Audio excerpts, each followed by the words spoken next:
long-legged beasties, and things that go bump in the night. Good Lord, deliver us. Good evening, ladies and gentlemen, and welcome to Seekers of the Supernatural. I'm your moderator, Tony Spera, with hosts Ed and Lorraine Warren. Tonight's program will be an exciting one, and it will include ghosties and beasties and things that go bump in the night. Tonight we're going to be speaking about one of the most horrific cases that the Warrens have ever investigated, the Amityville Horror. Now, Ed, can you tell me how you and Lorraine got involved in the Amityville Horror? Well, it was Marvin Scott from Channel 5 news team. He was the anchorman at the time, and he had been involved with a haunting that we had investigated in Bloomfield, New Jersey, and he was impressed by this.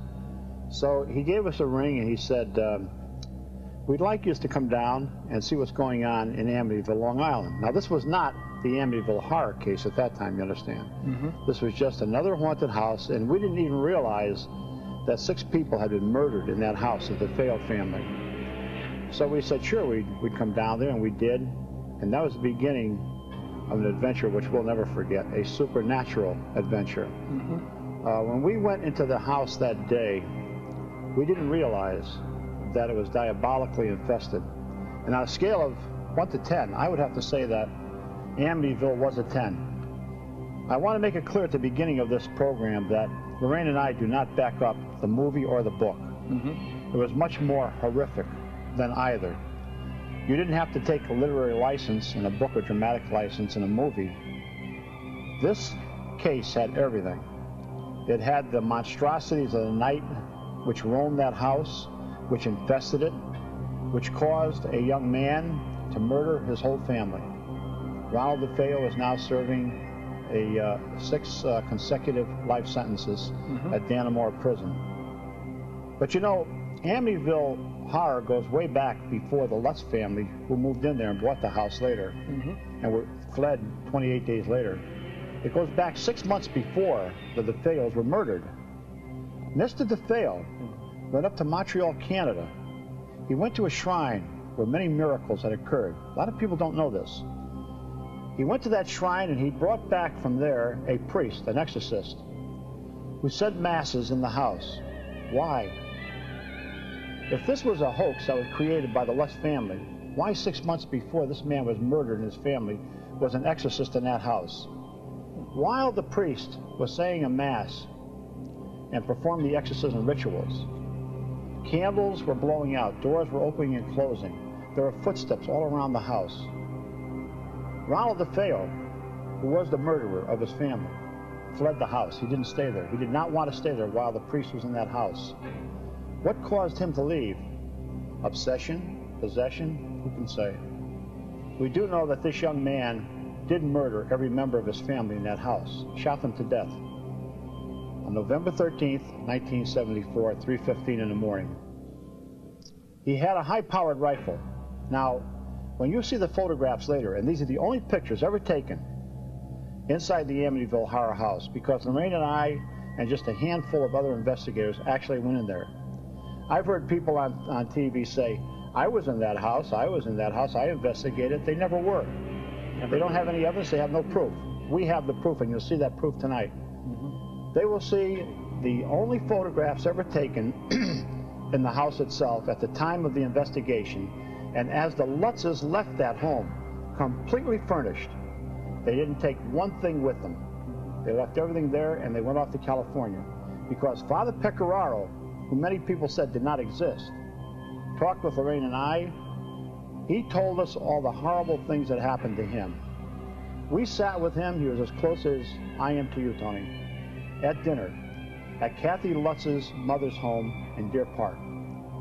He told me things that the public has never heard about.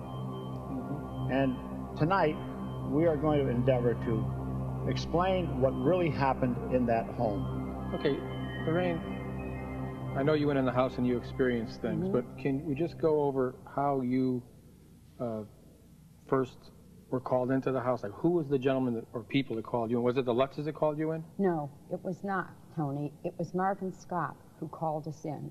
He told us there had been a tragedy in that home. He didn't go into detail regarding it. He told us that it was a prominent family. He also told us during that very first conversation that the family that were living there at the present time had fled and left all of their possessions behind. And their viewers were very interested in the history of that house and what exactly might be wrong with the home. That's how we first became involved. Now, I had to tell Marvin Scott at that time that there was no way that we could go in that home without an invitation and permission from the family, which came very readily. But realize, when we met,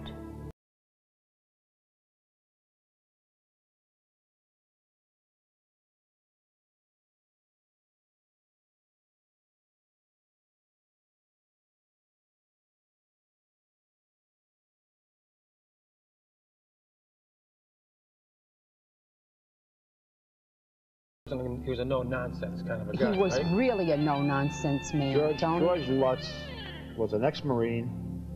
He was a karate expert. He ran around with motorcycle gangs. We're not talking about any altar boy here. We're talking about a rough, tough guy who, after 28 days in that house, fled, left everything behind, took his wife and children, and went off to California. See, he was the type of person that felt like he had to always be in control. He would go out on the landings. It was 3 stories high. The home is very beautiful. The interior of the home is very formal and it's very beautiful. And he would go out and he would take his fist and he would tell what was there, or command what was there to come out so he could fight it. Because as far as he was concerned, he was very skeptical regarding the fact that anything paranormal was going on. At the time that this first began, he found it difficult because of his background to even believe in a God, never mind believe that something of this nature was taking place. But I have to say this, the Amityville case affected our personal lives more than any case we ever worked on. Really? It was, yes. How? What way? Well, it was to find